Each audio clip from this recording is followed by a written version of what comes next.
Hello guys, welcome to my YouTube channel. This is Ishika और आज की वीडियो में हम बायोमोलिक्यूल्स का लेक्चर 7 कवर करने वाले हैं। आज मैं आपको पढ़ाऊंगी पॉलीसेकेराइड्स के बारे में। किसके बारे में? पॉलीसेकेराइड्स के बारे में। अब मैंने आपको बताया था कि पॉलीसेकेराइड्स कौन से होते हैं। तो ऐसे कार्बोहाइड्रेट जो हाइड्रोलाइसिस के बाद बहुत सारी यूनिट दे दें, मोर देन 10 यूनिट जब मुझे हाइड्रोलाइसिस के बाद मिलेंगी तो उनको क्या बोलते हैं? पॉलीसेकेराइड। क्या बोलते हैं? पॉलीसेकेराइड्स। एग्जाम्पल में क्या क्या बताया था मैंने आपको? स्टार्च और सेलुलोज, और क्या बताया था? ग्लाइकोजन। बताए थे ये मैंने सारे आपको, स्टार्च, सेलुलोज, ग्लाइकोजन। तो इनको हम एक एक करके पढ़ने वाले हैं। सबसे पहला आता है स्टार्च। तो आपने स्टार्च सुना होगा, किसमें मिलता है हमें? किसमें मिलता है स्टार्च? स्टार्च हमें मिलता है प्लांट किंगडम में। किसमें मिलता है? प्लांट किंगडम में। अब प्लांट किंगडम में कैसे मिलता है? जो कार्बोहाइड्रेट प्लांट्स में स्टोर होता है, कार्बोहाइड्रेट्स जो स्टोर होते हैं प्लांट्स में, वो किसकी फॉर्म में होते हैं? वो किसकी फॉर्म में होते हैं? स्टार्च की फॉर्म में होते हैं। किसकी फॉर्म में होते हैं? स्टार्च की फॉर्म में होते हैं।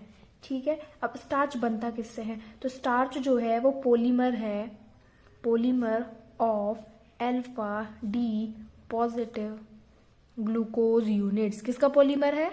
Alpha D positive glucose units. किससे बनेगा? ग्लूकोज से बनेगा। कौन सी फॉर्म से? ग्लूकोज की अल्फा फॉर्म से ये बनने वाला है। फिर नेक्स्ट पॉइंट क्या आता है हमारा? अगला पॉइंट आता है कि ये दो चीजों से बना है, इसमें दो कंपोनेंट होते हैं, 2 कंपोनेंट्स। अब 2 कंपोनेंट्स कौन कौन से हैं वो सुनो। तो 2 कंपोनेंट है हमारा, पहला अमाइलोज और दूसरा अमाइलोपेक्टिन। अमाइलोज और अमाइलोपेक्टिन। अब अमाइलोज और अमाइलोपेक्टिन में क्या डिफरेंस होता है? तो अमाइलोज में क्या होता है? अब अमाइलोज जो होता है वो वाटर सॉल्युबल होता है। कैसा होता है? Water soluble. अमाइलोज पानी में घुल जाता है। और अमाइलोपेक्टिन कैसा होता है? Water insoluble. कैसा होता है? Water insoluble. फिर नेक्स्ट पॉइंट आता है हमारा दूसरा कि ये स्टार्च में कितने परसेंट मिलता है। अमाइलोज कितने परसेंट मिलता है स्टार्च में? तो 15 to 20% हमें ये स्टार्च में मिलता है। और अमाइलोपेक्टिन कितना मिलता है हमें? तो अमाइलोपेक्टिन मिलता है 80 to 85%। अमाइलोपेक्टिन स्टार्च में कितना मिलता है? 80 to 85% और अमाइलोज मिलता है 15 to 20%। थर्ड पॉइंट आता है कि ये अनब्रांच्ड होता है। कैसा होता है? अनब्रांच, यानी कि इसमें ब्रांचिंग नहीं होगी। और ये कैसा होता है? ब्रांच्ड। कैसा होता है ये? ब्रांच्ड। अब फोर्थ पॉइंट आता है कि इसमें कितनी यूनिट होती है? 200 से 1000 unit, 2200 to 1000 units of glucose. कितनी यूनिट होंगी? 200 से 1000 यूनिट होंगी ग्लूकोज की। इसमें हमारा नंबर नहीं होता है, कितने भी ग्लूकोज यूनिट हो सकती हैं। ठीक है। अब आप लगा लो 200 से 1000 यूनिट का हम स्ट्रक्चर नहीं बना सकते, तो इसलिए हम स्टार्च का स्ट्रक्चर नहीं बनाते हैं। फिर फिफ्थ आता है कि जब हम ब्रांचिंग ऐसे बनाएंगे, चेन स्ट्रक्चर बनाएंगे, तो कौन सा लिंकेज होता है? तो इसमें लिंकेज होता है C1C4। कौन सा होता है? C1C4 glycosidic linkage. C1C4 glycosidic linkage, यानी कि C1 कार्बन पहले ग्लूकोज का और C4 कार्बन दूसरे ग्लूकोज का, ऐसे हम ग्लाइकोसिडिक लिंकेज बनाने वाले हैं। इसमें क्या होगा?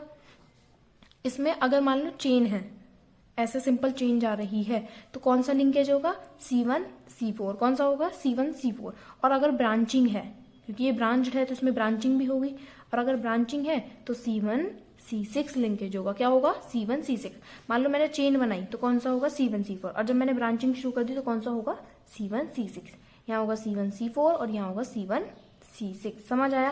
तो अमाइलोज और अमाइलोपेक्टिन में डिफरेंस, ये वाटर सॉल्युबल होता है, ये वाटर इनसॉल्युबल होता है। ये 15 to 20% स्टार्च में मिलता है, ये 80 to 85% मिलता है। ये अनब्रांच्ड होता है, ये ब्रांच्ड होता है। इसमें कितनी यूनिट होती है ग्लूकोज की? 200 to 1000 यूनिट होती हैं। अगर लिंकेज की बात करूं तो C1C4 ग्लाइकोसिडिक लिंकेज होता है। इसमें कौन सा होता है? अगर चेन है तो C1C4 होगा, और अगर ब्रांचिंग है तो C1C6 होगा। ये होता है हमारा स्टार्च के बारे में। अब स्टार्च का स्ट्रक्चर हम बनाना नहीं सीखेंगे, क्योंकि हम 200 से 1000 यूनिट को कॉपी पर नहीं जोड़ सकते, इसीलिए सिर्फ हमें इसके बारे में यही पढ़ना पड़ता है कि कार्बोहाइड्रेट जो स्टोर होते हैं प्लांट में वो किस फॉर्म में होते हैं? स्टार्च की फॉर्म में होते हैं। ये एक पॉलीमर है अल्फा डी ग्लूकोज यूनिट्स का। आपको पता है कि ये स्टार्च मिलता किस किस में है? हाई कंटेंट ऑफ स्टार्च किस किस में मिलता है? तो स्टार्च हमें मिलता है वेजिटेबल्स में मिलता है ना, रूट्स में मिलता है, जो रूट्स होती हैं, सीरियल्स में मिलता है ना, इन सब में हमें क्या मिलता है? स्टार्च मिलता है। तो पहला हमारा खत्म होता है। अब दूसरा आता है हमारा सेलुलोज। क्या आता है? सेलुलोज। सेलुलोज आप सबने सुना होगा कि प्लांट की जो सेल वॉल होती है, किसकी? प्लांट्स की सेल वॉल किसकी बनी होती है? सेलुलोज की। किसकी बनी होती है? सेलुलोज की। Made up of cellulose. आपसे क्वेश्चन पूछा जाएगा कि प्लांट की सेल वॉल किससे बनी होती है, तो सेलुलोज की बनी होती है, याद रखना पहला पॉइंट। फिर दूसरा, ये बना किसका होता है? तो ये पॉलीमर होता है, polymer of beta D positive glucose unit. किसका बना होता है? Beta D positive glucose units का। किसका बना होता है? Beta D positive glucose units का। स्टार्च किससे बना था? अल्फा ग्लूकोज से। और ये किससे बनेगा? ग्लूकोज की बीटा फॉर्म से।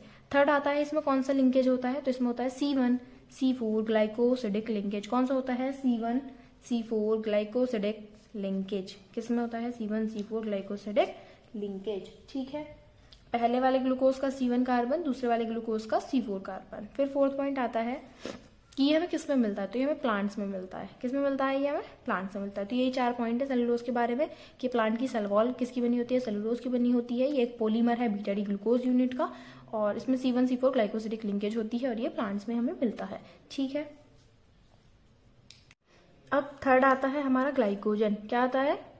ग्लाइकोजन। तो ग्लाइकोजन को क्या बोला जाता है? Animal starch. क्या बोला जाता है? एनिमल स्टार्च, क्योंकि ये किस में मिलता है? हमें एनिमल्स में पाया जाता है। तो फाउंड इन एनिमल्स। किस में मिलता है? एनिमल्स में मिलता है ये हमें। अगर मुझे एनिमल्स में कार्बोहाइड्रेट स्टोर करने हैं, तो carbohydrates stored in the form of glycogen in animals। Carbohydrate animals में किस फॉर्म में स्टोर होते हैं? किस फॉर्म में स्टोर होते हैं? ग्लाइकोजन की फॉर्म में स्टोर होते हैं। कार्बोहाइड्रेट एनिमल्स में ग्लाइकोजन की फॉर्म में स्टोर होते हैं। अब ये स्टोर कहाँ कहाँ होता है? तो इट स्टोर्ड इन कहाँ कहाँ होगा ये? लिवर में, ब्रेन में, और कहाँ स्टोर होता है? मसल्स में। कहाँ का स्टोर होता है ग्लाइकोजन? लीवर में, ब्रेन में, मसल्स में ये स्टोर होता है। फिर अगला पॉइंट आता है कि अगर हमारी बॉडी को ग्लूकोज की जरूरत होती है, अगर हमारी बॉडी को ग्लूकोज की जरूरत है, तो एंजाइम्स क्या करते हैं? ग्लाइकोजन को ग्लूकोज में ब्रेक कर देते हैं। कौन ब्रेक कर देते हैं? एंजाइम्स। अगर हमारी बॉडी को किसकी नीड है? इफ हमारी बॉडी को ग्लूकोज की नीड है, तो वो ग्लाइकोजन, जो स्टोर्ड ग्लाइकोजन लीवर में है, उसको ग्लूकोज में तोड़ देंगे और वहां पर ग्लूकोज की कमी को पूरा कर देते हैं। क्या क्या बताया कि इसको एनिमल स्टार्च बोला जाता है। आपसे क्वेश्चन पूछा जाएगा कि एनिमल स्टार्च किसको बोला जाता है? तो ग्लाइकोजन को बोला जाता है। किस में मिलता है? ये एनिमल्स में मिलता है। कार्बोहाइड्रेट एनिमल्स में किस फॉर्म में स्टोर होते हैं? तो ग्लाइकोजन की फॉर्म में स्टोर होते हैं। कहाँ स्टोर होते हैं? लीवर में, ब्रेन में, मसल्स में। अगर हमारी बॉडी को ग्लूकोज की जरूरत है, तो किसको तोड़ना पड़ता है? ग्लाइकोजन को। ग्लाइकोजन को किस में तोड़ देते हैं? ग्लूकोज में तोड़ देते हैं। समझ आया? अब अगर मैं बात करूं तो ये कैसा होता है? ब्रांच्ड होता है। कैसा होता है? ब्रांच्ड होता है। इसका स्ट्रक्चर कैसा होता है? इसका स्ट्रक्चर होता है सिमिलर टू अमाइलोपेक्टिन। किसकी तरह होता है? अमाइलोपेक्टिन की तरह। अमाइलोपेक्टिन में क्या बताया था मैंने तुम्हें कि इसमें अगर चेन होगी तो कौन सा बॉन्ड होगा? C1C4।